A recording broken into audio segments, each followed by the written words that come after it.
हमारा next topic है विकलांगता और विविधता।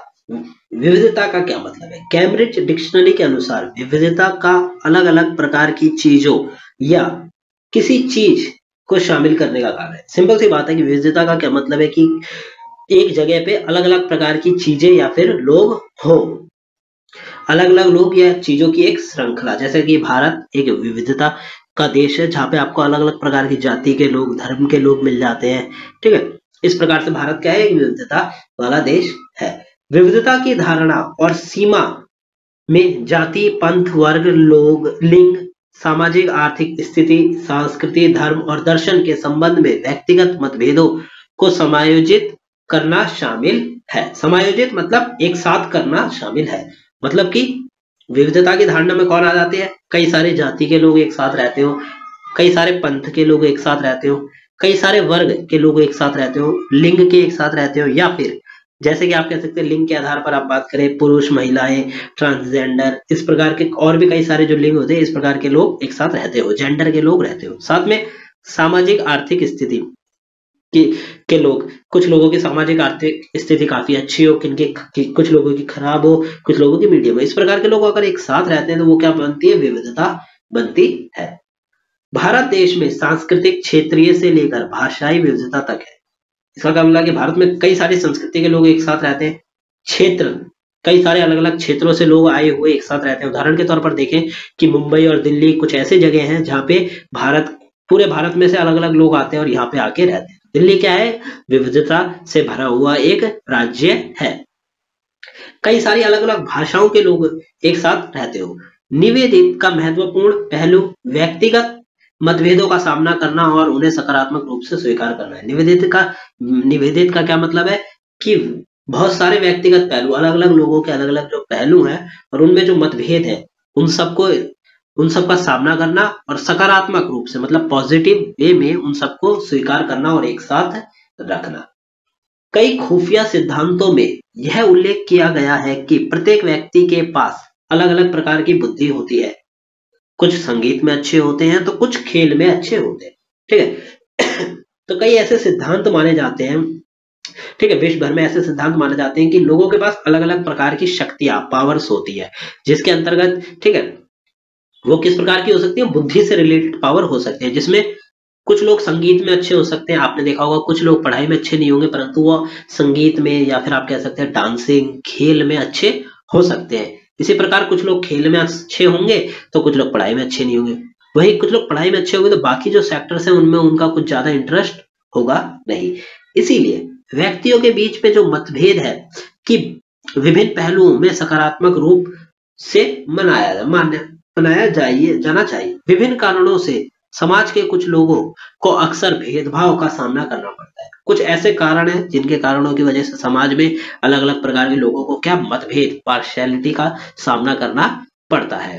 अगर हम बात करें उदाहरण के लिए, अगर विकलांगता के तौर पर ही देखें तो आपने देखा होगा कुछ लोग जो कि नहीं चल पाते, उन्हें चलने वाले लोगों के मुकाबले क्या होना होता होगा? ज्यादा लज्जित होना पड़ता है, क्योंकि वो उस प्रकार से नहीं चल पाते जिस प्रकार से नॉर्मल पीपल्स चल पाते। वहीं कुछ लोग जो हकला के बोलते हैं वो लोग को मतभेद का सामना करना पड़ता है तब जब वो किसी ग्रुप पे खड़े हो और सबके सब अच्छे प्रकार से बोलने वाले हैं और वो विकलांग व्यक्ति जो कि अच्छे से नहीं बोल पा रहा, उसको मतभेद का सामना करना पड़ता है और उन्हें विकास से प्रतिबंधित कर दिया जाता है और ना ही उनका विकास किसी प्रकार से हो पाता है।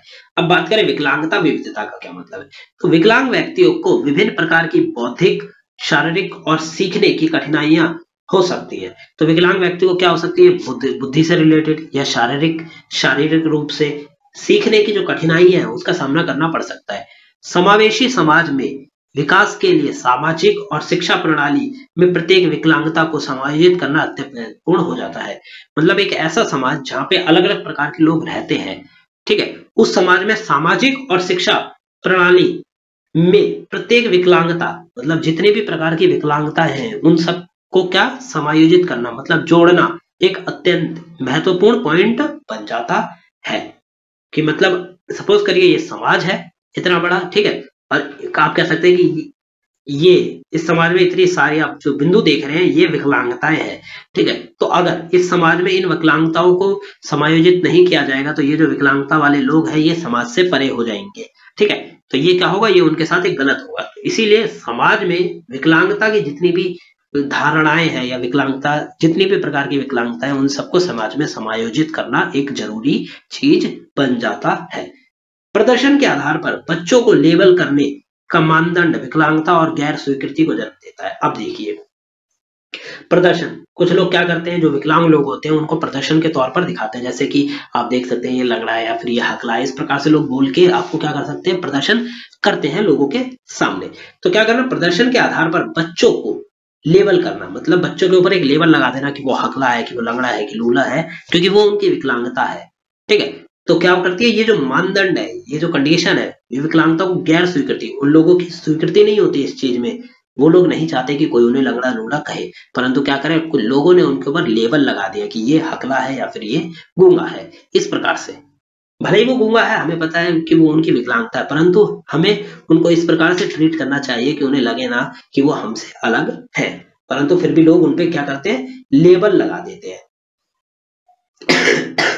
विविधता को विकलांगता के रूप में संबोधित करने में बाधाएं पैदा करने के लिए कई कारक जिम्मेदार हैं। उनमें से कुछ ऐसे, विविधता को विकलांगता के रूप में, ठीक है, उदाहरण इसको इस प्रकार से समझिए कि एक समाज है, ठीक है, उसमें विकलांग लोग भी रह रहे हैं, ठीक है, और अच्छे प्रकार के लोग भी रह रहे हैं। तो वही, तो जो विविधता है ये क्या है, विकलांग लोग और समाज में अच्छे प्रकार के लोग एक साथ रह रहे हैं, परंतु इन लोगों को एक साथ बोलने या एक साथ संबोधित करना, कि मैं बताता हूं कि इस प्रकार से लोग समाज में ये ना बोले कि ये लोग अलग हैं और ये लोग अलग हैं, इस प्रकार नहीं, ये बोले कि ये पूरा एक समाज है और ये हमारे समाज के सदस्य हैं। तो ये बोलने में कई सारी बाधाएं पैदा होती है लोगों को, वो कुछ इस प्रकार है। विकलांग लोगों के लिए नकारात्मक रवैया, जो लोग विकलांग लोगों के लिए नकारात्मक रवैया या बिहेवियर रखते हैं, वही लोग ये बोलते हैं कि ये लोग जो विकलांग हैं वो समाज से अलग हैं। उनकी शारीरिक और भावनात्मक जरूरतों को पूरा करने के लिए पर्याप्त संसाधनों की कमी, ठीक है, उन लोगों की जो आप कह सकते हैं शारीरिक जरूरतें हैं, भावनात्मक जरूरतें हैं, उनको पूरा नहीं कर पा रहे हैं, उनके लिए संसाधनों की कमी। शैक्षणिक प्रस्थानों प्रदर्शन के रूप में पूर्व निर्धारित मानदंड, कि जो शिक्षा के आप कह सकते हैं, शिक्षा के जो संस्थान है, शैक्षणिक जो प्रदर्शन के लिए किए जाते हैं, उनमें पूर्व निर्धारित मानदंड, मतलब पहले से ही उसमें कुछ कंडीशंस को कर दिया गया है कि ये कंडीशन वाले लोग इसमें आ सकते हैं, तो इस प्रकार की समस्याएं उनको देखनी पड़ सकती हैं। पर्याप्त शिक्षा प्रशिक्षण कार्यक्रम का अभाव, जो विकलांग लोग हैं उनके लिए पर्याप्त शिक्षा प्रशिक्षण कार्यक्रम, ऐसे कार्यक्रम या ऐसे प्रोग्राम जो कि सिर्फ विकलांग लोगों के लिए चलाए जाने चाहिए, उनका क्या है, अभाव है, इसीलिए वो लोग समाज से अलग दिखाई पड़ते हैं। सांस्कृतिक पृष्ठभूमि और अक्षमता स्थिति को और खराब बना देती है। क्या करती है, सांस्कृतिक पृष्ठभूमि जो है वो अक्षमता की जो स्थिति है उसको और खराब बना देती है। सांस्कृतिक पृष्ठभूमि से तात्पर्य है कि पुराने समय से जो संस्कृति है उसकी जो पृष्ठभूमि है उसमें लोगों को जिस प्रकार माना जाता था वही आज भी माना जाता है। जैसे कि मैंने आपको पिछले पार्ट में बताया कि ब्रिटिश काल में जब ब्राह्मणवाद आया तो उसके बाद विकलांग लोगों को समाज से अलग माना जाने लगा। वही बात यहाँ पे लागू होती है कि सांस्कृतिक जो पृष्ठभूमि है, पुरानी जो पृष्ठभूमि है, वही अक्षमता की स्थिति को और खराब बना देती है, क्योंकि उन्हें दोहरे भेदभाव का सामना करना पड़ता है। विकलांग व्यक्तियों के लिए शैक्षिक अवसरों की कमी, ऐसे लोग जो कि विकलांग है उन्हें पढ़ने लिखने के जो अवसर है उनकी कमी का सामना करना पड़ता है। हम बात करें विकलांगता के अध्ययन के बारे में, तो विकलांगता अध्ययन शैक्षिक अनुसंधान में एक उभरता हुआ जीवांत क्षेत्र है। एक विकलांगता की जो अध्ययन करना है वो वर्तमान में एक उभरता हुआ क्षेत्र है जिसमें लोग बहुत अच्छे से पढ़ रहे हैं और आगे बढ़ रहे हैं। आज के बदलते परिवेश में यह बहुत जरूरी है। विकलांगता अध्ययन राजनीतिक, सामाजिक और सांस्कृतिक धातुओं के माध्यम से विकलांगता को समझने में मदद करता है। तो विकलांगता अध्ययन जो क्षेत्र है, आप कह सकते हैं कि वर्तमान में एक कैटेगरी बना दी गई है जिसके ऊपर लोग पढ़ रहे हैं, पूरी एक फील्ड है, वो क्या है, विकलांगता अध्ययन। तो उसमें क्या है, राजनीतिक, सामाजिक और सांस्कृतिक के आधार पर विकलांगता को पढ़ने में, समझने में मदद मिल रही है। विकलांगता अध्ययनों ने दुनिया भर में और साथ ही भारत में विकलांगता के कई विचारक समझ विकसित करने में मदद करी है। ठीक है, तो विकलांगता का जो अध्ययन क्षेत्र है उसने पूरे दुनिया में और सहित भारत में विकलांगों के लिए नए नए प्रकार की विचारधाराओं का निर्माण करने में मदद करी है।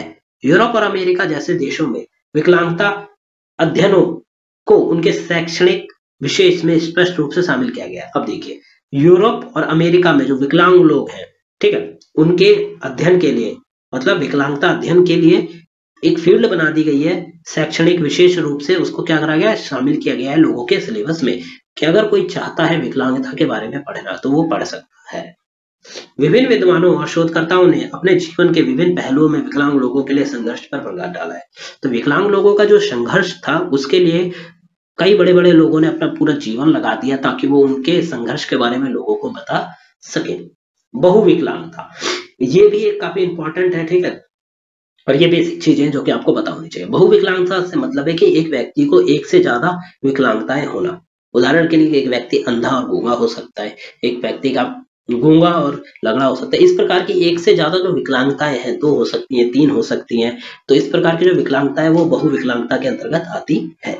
बहुविकलांगता एक व्यापक शब्द है जिसका उपयोग तब किया जाता है जब कोई बच्चा एक से अधिक निःशक्त से ग्रस्त हो, मतलब एक से अधिक विकलांगताओं या अक्षमता से ग्रस्त हो।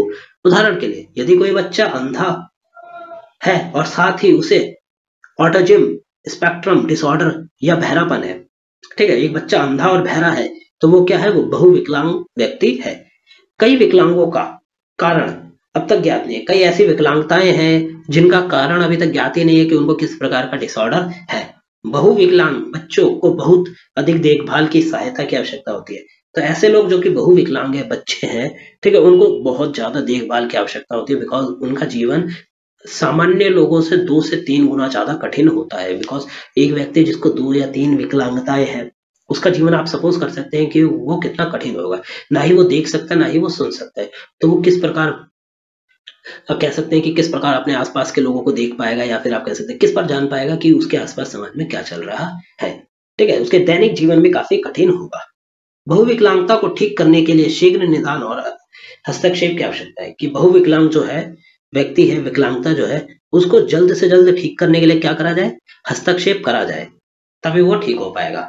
अब विकलांगता के प्रकार, ये भी वन ऑफ द मोस्ट है कि आपके एग्जाम से पूछा जा सकता है कि विकलांगता के 5 प्रकार बताइए, 6 प्रकार बताइए, तो ये आपको पता होना चाहिए। पहला आता है अंधापन, जैसा कि आपको बताइए जो व्यक्ति देख नहीं पाता, ठीक है, वो अंधापन के क्षेत्र में आ जाता है। तो मैं जल्दी जल्दी इनको आपको कवर करने की कोशिश करता हूँ। फिर आती है बौद्धिक अक्षमता।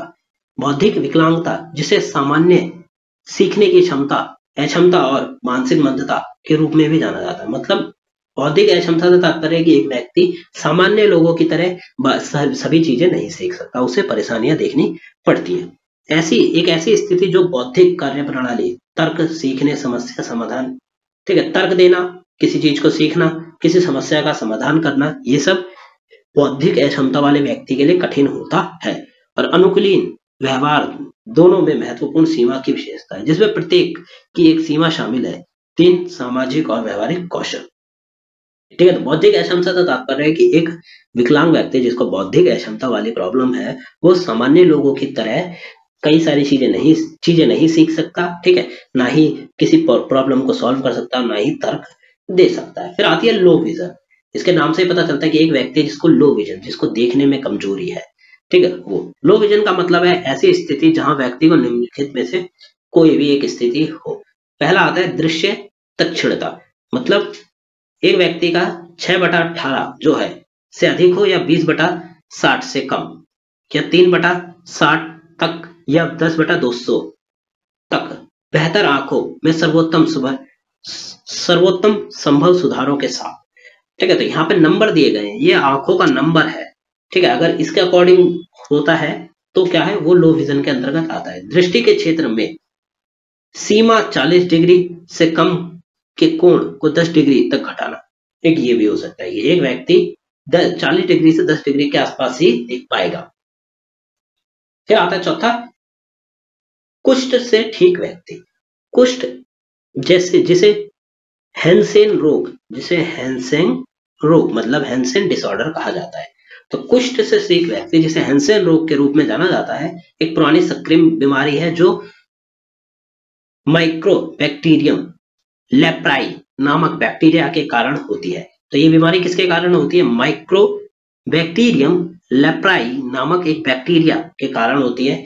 यह रोग मुख्य रूप से त्वचा, परिधीय नसों, ऊपरी श्वसन पथ और श्लेष्म सतह और आंखों को प्रभावित करती है। तो ये जो बीमारी है ये किसको प्रभावित करती है, लोगों की त्वचा, स्किन को प्रभावित करती है, उनकी नसों को प्रभावित करती है, ठीक है। ऊपरी श्वसन पथ, आपका जो ऊपर का हिस्सा जो सांस लेने का है उसको प्रभावित करती है और आंखों को भी प्रभावित करती है। कुष्ठ रोग प्रारंभिक शिशुअवस्था से लेकर बहुत वृद्धावस्था तक सभी उम्र में होने के लिए जाना जाता है। मतलब ये एक बच्चे को हो सकता है जो कि जस्ट पैदा हुआ है, या फिर ये उसे हो सकता है उस व्यक्ति को जो कि बुढ़ा हो चुका है, ठीक है, जो वृद्ध अवस्था में आ चुका है। एम लेप्रिया से संपर्क करने वाले लगभग 95% लोग यह रोग से विकसित नहीं होते हैं, ठीक है। एम लेप्रिया से संपर्क करने वाले लगभग 95% लोगों में यह रोग विकसित नहीं होता। फिर आता है बहरापन, जो व्यक्ति सुन नहीं पाता उसको बहरापन के अंतर्गत लाया जाता है। आप इन नोट्स को पढ़ सकते हैं हमारी वेबसाइट पे, हम जल्द से जल्द इनको कवर करते हैं।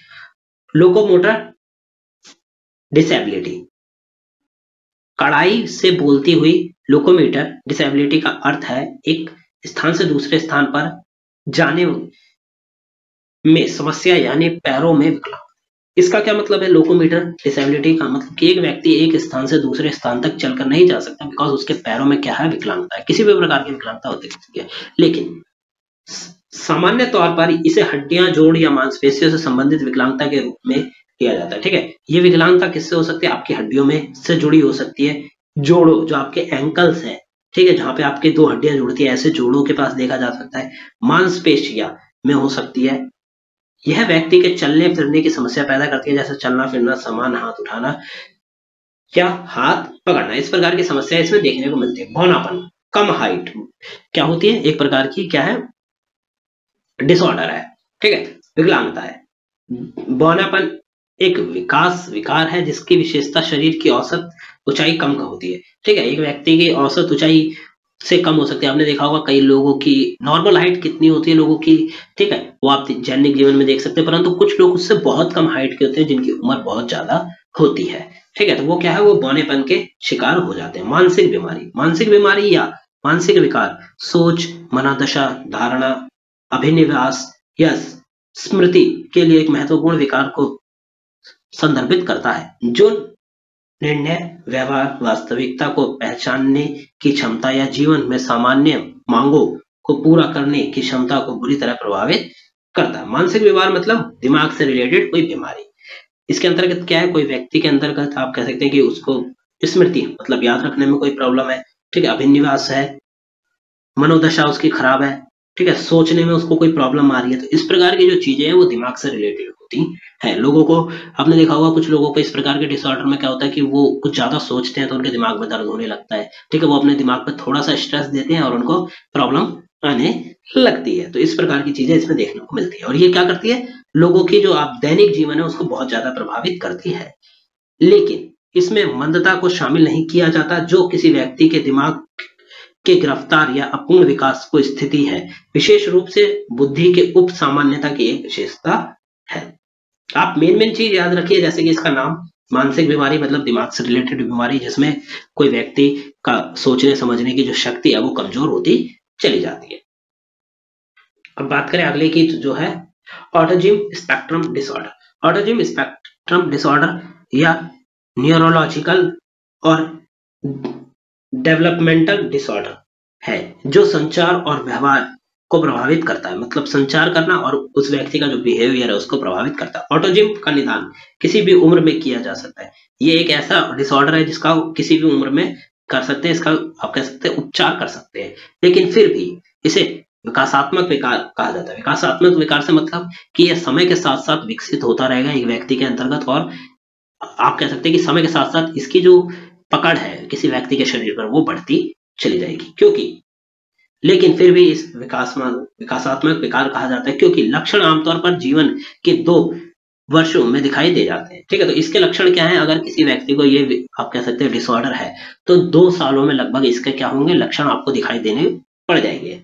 ऑटिज्म प्रभावित व्यक्ति के समय संज्ञानात्मक, भावनात्मक, सामाजिक और शारीरिक स्वास्थ्य को भी प्रभावित करता है। इसका क्या मतलब कि उसकी संज्ञानात्मक सोचने समझने की जो शक्ति है, भावनात्मक उसकी जो भावनाओं की जो आप कह सकते हैं प्रॉब्लम्स है, सामाजिक समाज में वो किस प्रकार लोगों के साथ रहता है, और उसकी शारीरिक स्वास्थ्य से रिलेटेड इन सब चीजों को क्या करता है? प्रभावित करता है। Cerebral Plassey, cerebral Plassey CP जैसे कहा जाता है, एक अक्षम करने वाला शारीरिक स्थिति है जिसे मस्तिष्क को क्षति के कारण मांसपेशियों का समन्वय खराब हो जाता है। अगर किसी व्यक्ति के दिमाग पर चोट पड़ी है, ठीक है, तो उसको इस प्रकार की जो बीमारी है या डिसऑर्डर है ये होने के चांसेस होते हैं। मस्तिष्क की क्षति मतलब दिमाग पे चोट के कारण मांसपेशियों का समन्वय खराब हो जाता है। मांसपेशियां जो है उसका समन्वय, उनके बीच में जो कन्वर्सेशन है वो खराब हो जाता है। यह बच्चों के जन्म के समय या उससे पहले होती है। सेरेब्रल पाल्सी एक प्रगतिशील स्थिति नहीं है, यानी यह समय के साथ खराब नहीं होती। ठीक है, तो अगर किसी व्यक्ति को ये वाली डिसऑर्डर है तो उसको जिस उम्र में ये हो गया वो उसी उम्र में आप कह सकते हैं कि ये उतना ही रहेगा जितना वो फैल गया एक बार में, उसके बाद वो विकसित नहीं होता समय के साथ साथ। जिस प्रकार ये वाला आप कह सकते हैं ये मानसिक जो विकार है या बीमारी है ये जिस प्रकार समय के साथ साथ आप कह सकते हैं फैलती रहती है। प्रगतिशील स्थिति नहीं है, यानी ये समय के साथ खराब नहीं होती और ज्यादा स्थिति खराब नहीं होती। हालांकि मांसपेशियों का उपयोग समय के साथ विकलांगता की सीमा को बढ़ा देता है। ठीक है, तो मांसपेशियों का जो उपयोग है वो समय के साथ साथ विकलांगता जो है उसको बढ़ा देगा, मतलब मांसपेशियां और ज्यादा से ज्यादा इस्तेमाल नहीं कर पाओगे आप लोग। फिलहाल इस स्थिति का कोई भी इलाज उपलब्ध नहीं है, मतलब इसका कोई भी इलाज उपलब्ध नहीं है। इस प्रकार वर्तमान में सेरेब्रल पाल्सी ला इलाज और जीवन भर चलने वाली स्थिति है, मतलब किसी व्यक्ति को अगर ये हो जाता है तो ये कभी ठीक नहीं होगा उसके जीवन भर में। मस्कुलर डिस्ट्रफी एमडी न्यूरोमस्कुलर अनुवांशिक विकार का एक समूह है जो मांसपेशियों की कमजोर और मांसपेशियों के समय नुकसान का कारण बनता है। ठीक है, तो ये जो डिसऑर्डर है इसका क्या काम है कि ये लोगों की मांसपेशियों को कमजोर बना देगा और उनको खराब करने में काम करेगा। एमडी एक प्रगतिशील स्थिति है, मतलब ये समय के साथ साथ और खराब होती रहती है, यानी समय के साथ साथ और खराब होती चली जाएगी। पुरानी न्यूरोलॉजिकल स्थिति के उदाहरण।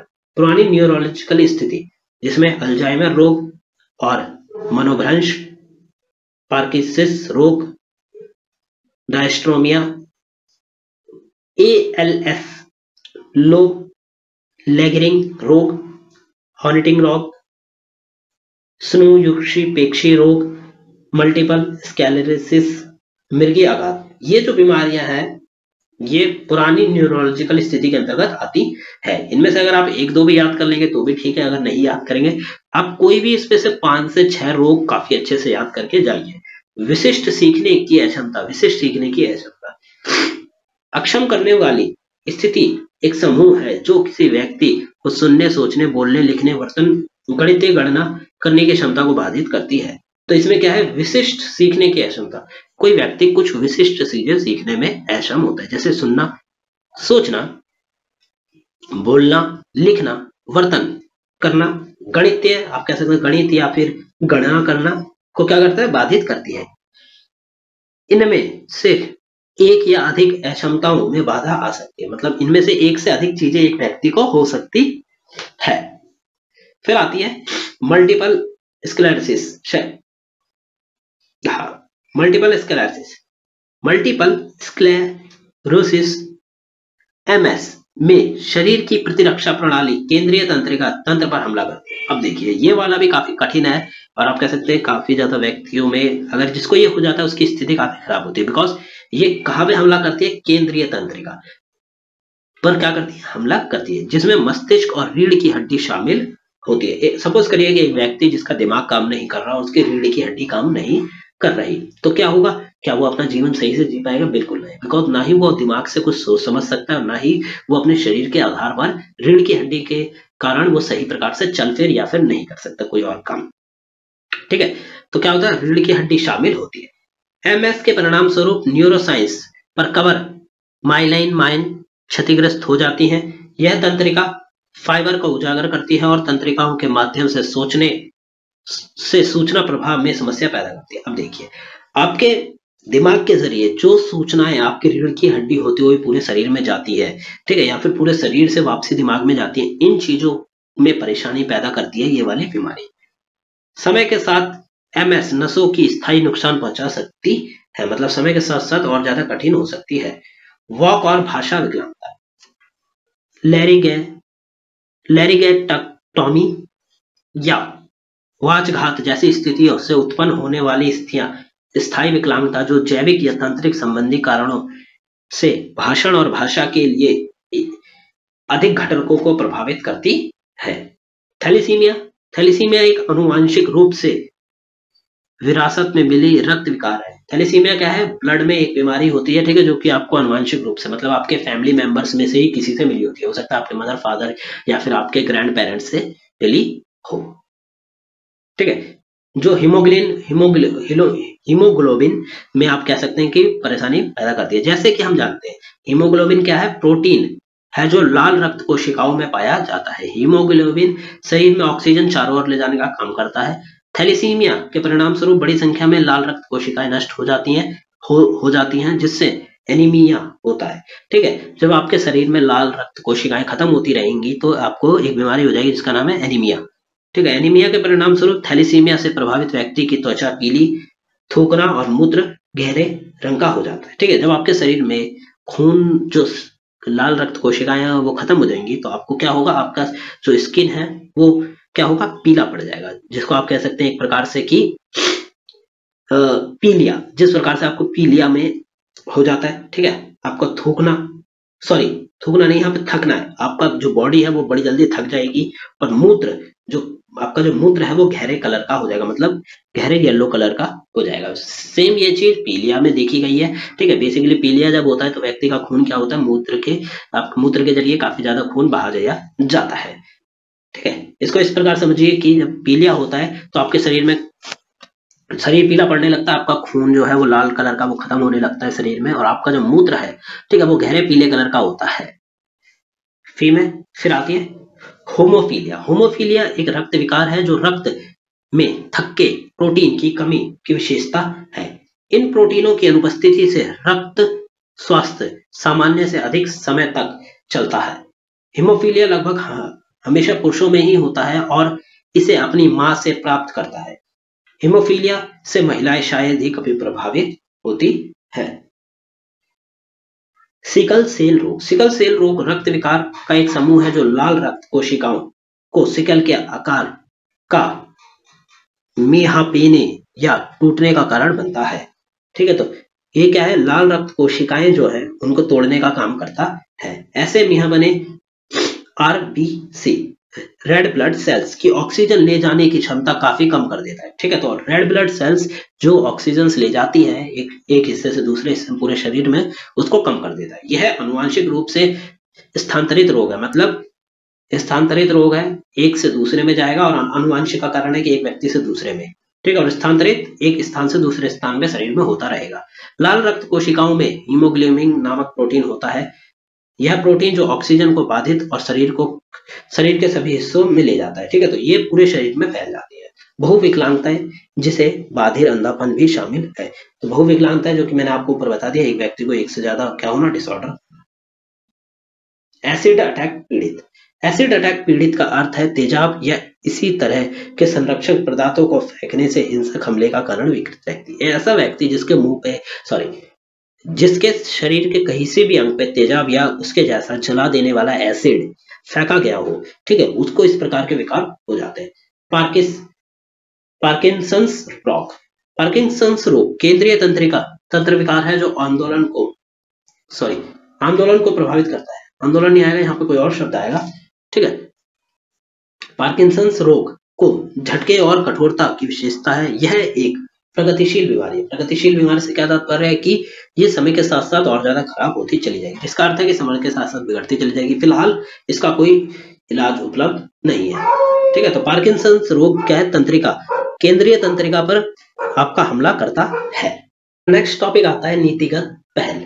इसका मतलब कि राष्ट्रीय और अंतर्राष्ट्रीय स्तर पर विकलांग लोगों के लिए किस किस प्रकार के कार्य किए गए और किस किस प्रकार के आप कह सकते हैं अधिवेशन रखे गए। तो चलिए इनके बारे में बात करते हैं। पहला आता है मानसिक विकार और उसके इलाज को समझने के लिए 1949 में राष्ट्रीय मानसिक स्वास्थ्य संगठन NIMH, ठीक है, नेशनल जो NIMH की स्थापना की गई।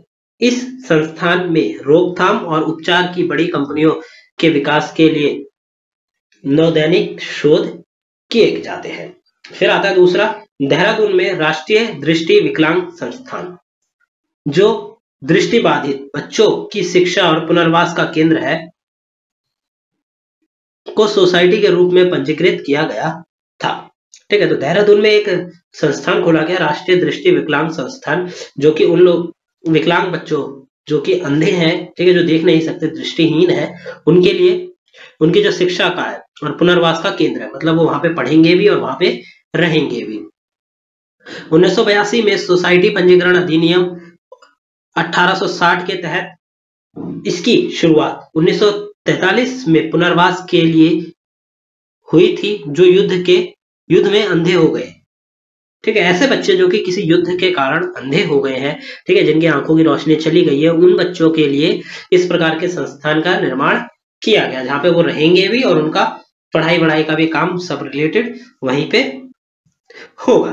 फिर आती है भारत में पहला शिक्षा आयोग, कोठारी आयोग 1964 से 66, एक सामान्य स्कूल प्रणाली के रूप में स्थापित किया गया था, जो जाति, पंथ, समुदाय, धर्म, आर्थिक स्थिति और सामाजिक स्थिति के बावजूद सभी बच्चों के लिए खुला था। ठीक है, तो ये एक पहला शिक्षा आयोग था जहां पे जाति, पंथ, समुदाय, धर्म, आर्थिक स्थिति और सामाजिक स्थिति के सभी लोगों के लिए ये खुला हुआ था। 1968 में राष्ट्रीय शिक्षा नीति ने आयोग की सिफारिश का पालन किया और शारीरिक और मानसिक रूप से विकलांग बच्चों के लिए शैक्षिक सुविधाओं के विस्तार और विकलांग बच्चों को नियमित स्कूल में पढ़ने के लिए सक्षम करने वाले एकीकृत कार्यक्रम के विकास का सुझाव दिया।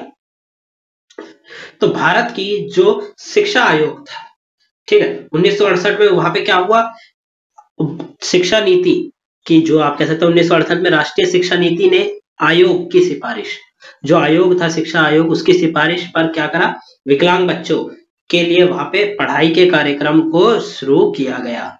ठीक है, कि विकलांग बच्चे, इससे पहले क्या था कि विकलांग बच्चों को छोड़कर बाकी बच्चे वहां पे पढ़ा करते थे, परंतु 1968 में आयोग की सिफारिश पे क्या किया गया, ऐसे कार्यक्रमों को आरंभ किया गया, शुरू किया गया, जहाँ पे विकलांग बच्चे भी पढ़ सकते थे। 1970 में विकलांग बच्चों के लिए एकीकृत शिक्षा की शुरुआत भारत की केंद्रीय सरकार द्वारा नियमित स्कूलों में हल्के से माध्यम विकलांग बच्चों के लिए अवसर प्रदान करने के लिए प्रमुख कदम था। फिर क्या हुआ, 1970 में विकलांग बच्चों के लिए एकीकृत शिक्षा शुरू की गई, जो कि भारत की केंद्र सरकार द्वारा शुरू किए गए थे, जिसके माध्यम से विकलांग बच्चों के लिए अवसर प्रदान किए गए और ये एक प्रमुख कदम था।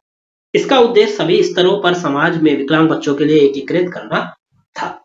राष्ट्रीय शिक्षा नीति 1968 ने शारीरिक और मानसिक रूप से असक्षम लोगों को बुनियादी जीवन कौशल के लिए तैयार करने के लिए सामान्य समुदाय के साथ एकीकृत करने का अपना उद्देश्य निर्धारित किया। तो राष्ट्रीय शिक्षा नीति 1986 है। तो राष्ट्रीय शिक्षा नीति 1986 में शारीरिक और मानसिक रूप से जो भी लोग विकलांग है, ठीक है, उनके जीवन के कौशल को तैयार करने के लिए समुदाय के साथ एकीकृत करने का एक उद्देश्य निर्धारित किया गया है। यह नियमित स्कूलों में CWSN के एकीकरण के लिए भारत का एक पहला बड़ा कदम था। लेकिन शिक्षा की एकीकृत नीति, जिसे 1986 में NPE द्वारा कल्पना की गई थी, अंत 1990 में कार्य योजना POP को अपनाने के माध्यम से लागू किया गया। तो 1990 में इसको लागू किया गया POA के मानने के द्वारा। ठीक है, फिर आती है 1992 में भारत की संसद ने भारतीय पुनर्वास परिषद अधिनियम RIC एक्ट अधिनियत किया। RIC एक संवैधानिक निकाय है जिसे विशेष शिक्षा के क्षेत्र में पाठ्यक्रम की निगरानी और मानवीकरण, विशेष शिक्षकों को प्रशिक्षित करने और विकलांग व्यक्तियों के पुनर्वास के लिए स्थापित किया गया था। तो एक आयोग बनाया गया। ठीक है, भारतीय पुनर्वास परिषद अधिनियम लागू किया गया, जिसके अंतर्गत एक संवैधानिक निकाय है, या आप कह सकते हैं RCI एक संवैधानिक निकाय है, एक संविधान, आप कह सकते हैं कि एक प्रकार से ये क्या है, एक गुट है लोगों का, ठीक है, संस्थान है, जो कि क्या ध्यान रखता है, जो विशेष शिक्षा के क्षेत्र पर ध्यान रखता है, मानकीकरण, विशेष शिक्षा के प्रशिक्षित करने और जो विकलांग लोगों के पुनर्वास के लिए ध्यान रखता है, उन चीजों पर निगरानी का काम करता है। बाल अधिकार और संयुक्त राष्ट्र कन्वेंशन 1989 में राष्ट्रीय संयुक्त राष्ट्र महासभा द्वारा अपनाया गया, 1990 में लागू हुआ, जिसके अनुसार किसी बच्चे के साथ नस्ल, रंग, लिंग, भाषा, धर्म, राष्ट्रीय जातीय आधार पर भेदभाव नहीं किया जाएगा। ठीक है, तो ये किसके द्वारा किया गया था? राष्ट्रीय संघ द्वारा किया गया था, जिसके अनुसार किसी भी बच्चे के साथ नस्ल के आधार पर, रंग, लिंग, भाषा, धर्म, राष्ट्रीय जातीय के आधार पर भेदभाव नहीं किया जा सकता, या सामाजिक मूल, संपत्ति, विकलांगता, जन्म और अन्य स्थिति के आधार पर भेदभाव नहीं किया जा सकता। विकलांग व्यक्ति अधिनियम 1995 समाज के सभी पहलुओं में विकलांग व्यक्तियों की समान भागीदारी को प्रोत्साहित करने के लिए पेश किया गया था। डीकॉर फ्रेमवर्क फॉर एक्शन ने उल्लेख किया कि बहिष्कृत समुदायों के बच्चों को आकर्षित करने और बनाए रखने के लिए शिक्षा प्रणाली को लचीले ढंग से जवाब देना चाहिए। ऐसे बच्चे जो कि बहिष्कृत कर दिए गए हैं, ठीक है, समूह के द्वारा, उन बच्चों को क्या करना है? उन बच्चों की शिक्षा प्रणाली में बनाए रखने के लिए, उनको आकर्षित करने के लिए शिक्षा प्रणाली को लचीले ढंग से जवाब देना चाहिए।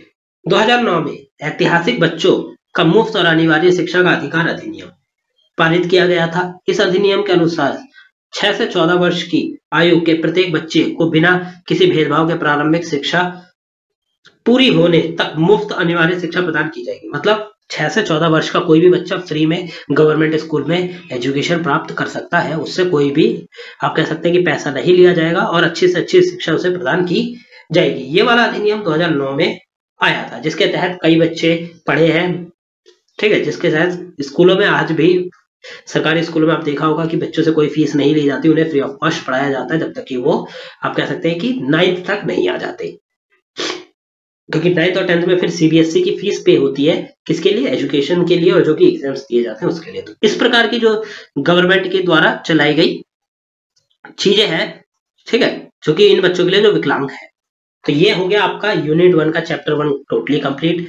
ठीक है, अगर आपको वीडियो अच्छी लगी तो लाइक करें, चैनल को सब्सक्राइब करें, जितना हो सके वीडियो को शेयर करें। आप हमें टेलीग्राम और इंस्टाग्राम पे भी ज्वाइन कर सकते हैं, लिंक डिस्क्रिप्शन बॉक्स में दी गई है। साथ में हमारे वेबसाइट के 2 लिंक दिए गए हैं, आप किसी भी वेबसाइट पे जाके स्टडी कर सकते हैं। और सब्जेक्ट्स के नोट अवेलेबल है, इस सब्जेक्ट के नोट्स भी आपको हमारी वेबसाइट पे जल्दी देखने को मिलेंगे।